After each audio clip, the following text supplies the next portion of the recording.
The USS Gerald R. Ford entered a Norwegian port after a series of intense NATO exercises that focused on rehearsing submarine threats and defending the North Atlantic. This event is no longer just routine, but now a clear reminder that threats are flaring up in various corners of the world today, both in the east, where Russia is strengthening its presence in the Arctic, and in the south, where transnational criminal networks extend from Venezuela. In this mosaic of varied risks, the American supercarrier is one of the few universal tools capable of changing any theater of operations in a matter of days. For European allies, the arrival of the USS Gerald R. Ford in Oslo was confirmation that the United States is ready to ensure security in the North Atlantic, not only with words, but also with actions.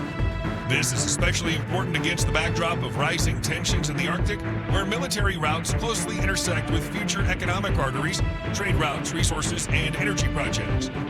But despite the importance of the northern theater, the American people have other concerns. For example, the activity of Venezuelan cartels and corruption networks that undermine the stability of the entire region, posing no less of a threat than the military maneuvers of NATO and U.S. adversaries off the coast of Europe. However, while global challenges multiply, the answer to them remains unchanged: tens of hundreds of feet of steel deck in the middle of the ocean. But to understand why Ford is able to solve problems that its predecessors failed to overcome, we suggest recalling what kind of ship it is. Over decades of faithful service, the design of the American aircraft carrier USS Nimitz, commissioned in May 1975, has absorbed many new technologies. However, support for the latest technological advances became increasingly limited with each passing decade. Ships face significant challenges in power generation, increased weight due to modernization, and erosion of the center of gravity margin needed to maintain ship stability. Recognizing the increasingly pressing need to replace these giants, the U.S. Navy launched the CVN-21 Next Generation Carrier program, requesting $1.5 billion in the 2004 fiscal year budget. Who knew that over the years of this program's transformation into the first supercarrier, CVN-78 Gerald R. Ford, its costs would grow to $37.3 billion by 2018, and the first ship would cost American taxpayers an insane $12.89 billion for the lead ship, plus $4.7 billion for research and development work. On the other hand, the Ford class was originally conceived as a true technological leap. The designers had three main goals: increase the intensity of sorties, reduce crew and maintenance costs, and also provide energy reserves and space for future technologies. And let's be honest, they succeeded. The funny thing is that, in appearance, it differs little from its predecessors.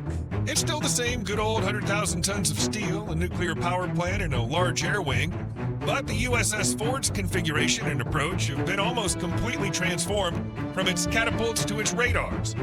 This is what earned it the title of not just a new aircraft carrier, but a platform of the future.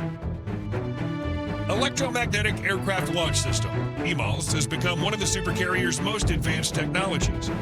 It's an electromagnetic catapult replacing steam-powered propulsion. Not only does it reduce the carrier's need for fresh water, but it also allows aircraft to be propelled using a linear asynchronous electric motor, which has a gentler impact on their hull. This is especially important for modern drones whose fuselages would quickly require maintenance under the stress of Nimitz-class catapults. Advanced Arresting Gear, AAG, the second, but not the least important innovation, which uses electromagnets and is designed for a wide range of devices. This is a braking system that replaces the hydraulics we're used to, previously used to slow and stop aircraft landing on aircraft carriers. Because the U.S. Navy's UAVs did not have the necessary mass to operate the large hydraulic piston used to capture heavier manned aircraft in the arresting gear's hydraulic system, it was decided to replace it with electromagnets. With these, energy absorption is controlled by a turbo-electric motor, and the capture occurs more smoothly, reducing the impact load on the airframes of aircraft and drones. In fact, EMALS and AAG have become not only the calling cards of the new generation of supercarriers, but also the key to integrating UAVs into the air wing. Advanced Weapons Elevators, AW. These weapons elevators, moving at 150 feet per minute and carrying up to 24,000 pounds, are designed to quickly and safely transport missiles, bombs, and other munitions from their storage locations inside the aircraft carrier to the flight deck. Instead of the traditional cable systems used on the Nimitz, linear electric motors are used here, using the same operating principles as EMALS. Movement is generated by a magnetic field without the need for bulky hydraulic or cable mechanisms. The AW was positioned so that the munitions did not have to cross aircraft movement zones, which not only reduced the problem of unnecessary movement in hangars and on the flight deck, but also allowed the air wing to be rearmed in minutes instead of hours. Considering the Gerald R. Ford was conceived not only as a floating airfield for 100 aircraft, but also as a mobile command center to coordinate the actions of an entire unit, and it required new eyes and brains. These became an integrated active electronically scanned array search and tracking radar system. Dual Band Radar, DBR, from Raytheon, a unique complex that combines the X-Band AN Spy-3 Volume Search Radar, VSR, and the S-Band AN Spy-4 VSR. Thus, of the 6 flat antenna panels integrated into the USS Ford, 3 X-band antenna panels are responsible for tracking targets at low altitude and for illuminating targets for missile guidance, and 3 S-band antenna panels are used for general search and tracking of targets, regardless of weather conditions. Simultaneously, operation in 2 frequency bands made the DBR the first radar system to implement such functionality within a single resource manager, which certainly adds another layer of innovation to the new supercarrier's pedigree. The DBR was originally planned for installation on the futuristic U.S. Zumwalt-class destroyers, but after its decommissioning, this unique radar was practically inherited by CVN-78. However, due to the high cost of the DBR, the military decided to replace it with the AN Spy-6 Enterprise Air Surveillance Radar, ESR, in the next ship of the class, John F. Kennedy, CVN-79, which will also be equipped on America-class amphibious assault ships, starting with the LHA-8 and the newest class of amphibious combat ships, the LXR. Laser weapons, electrically powered armor, and advanced tracking systems are among the possible upgrades being considered for American supercarriers over the next 10 to 15 years. Not to mention the fact that, looking at its Japanese allies, the United States may soon return to the development of the railgun, which they once put on the back burner, and which the land of the rising sun has already moved into the active testing phase. Looking at all of the above 4 technologies, it's unlikely that any of you would doubt that all these technologies could have been implemented without hundreds of megawatts of energy. Powering the supercarrier and all future upgrades is 2 Bechtel A-1B nuclear reactors, providing 25% more thermal output than the Nimitz-class A-4W reactors, and approximately 3 times the available electrical generation on the ship as a whole. This class reserve will be sufficient not only for energy-intensive EMALs, AAG, AW, and other systems, but also for any future improvements, even the most powerful and gigantic laser in the world. At the same time, like most other ship systems, the A-1B reactors themselves are several times more compact than their A-4W predecessors and require much less attention from maintenance personnel, being designed to last the entire service life of the USS Ford without the need for recharging for 50 years. 5 years after her official commissioning, CVN-78 sailed into the Atlantic Ocean to participate in Task Force Exercise, TFEX, with NATO allies and partners. She then visited Halifax Harbor in Nova Scotia, home to the Canadian Navy base of the same name.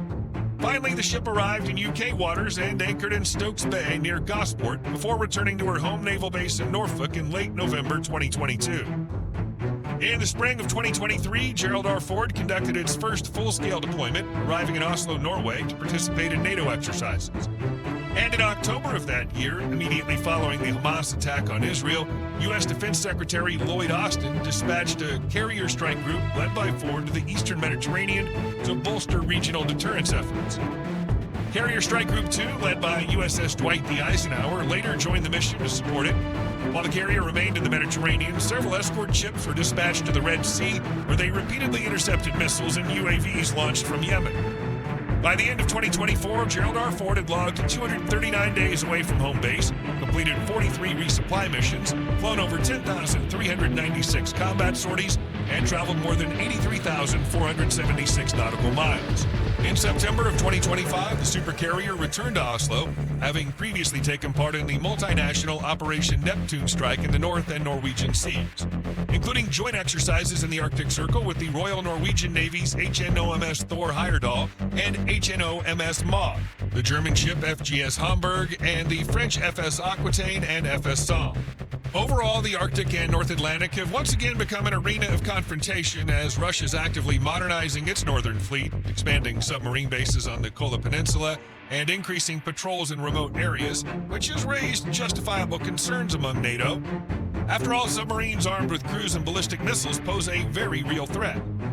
But the arrival of the USS Ford in Norway was a clear signal to its allies that the United States was prepared to secure the critical corridor of maritime communications between America and Europe. For Russia, it was a reminder that any increased activity in the north would be met with a reciprocal response. But while the main topic in the Atlantic remains Russia, in the Western Hemisphere, the U.S. faces a completely different threat, the Venezuelan cartels. While aircraft carriers are rarely used to counter such threats, their strategic role is clear.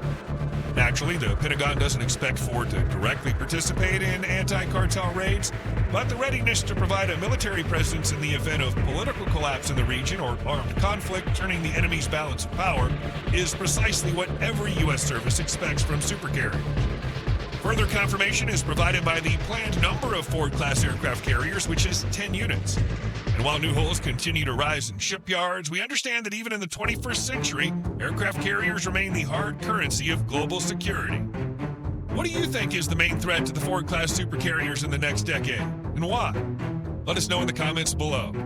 And if you enjoyed the video, please leave a like, subscribe to the channel, and hit that notification bell for more content like today's. Thanks for watching, and we'll see you in the next one.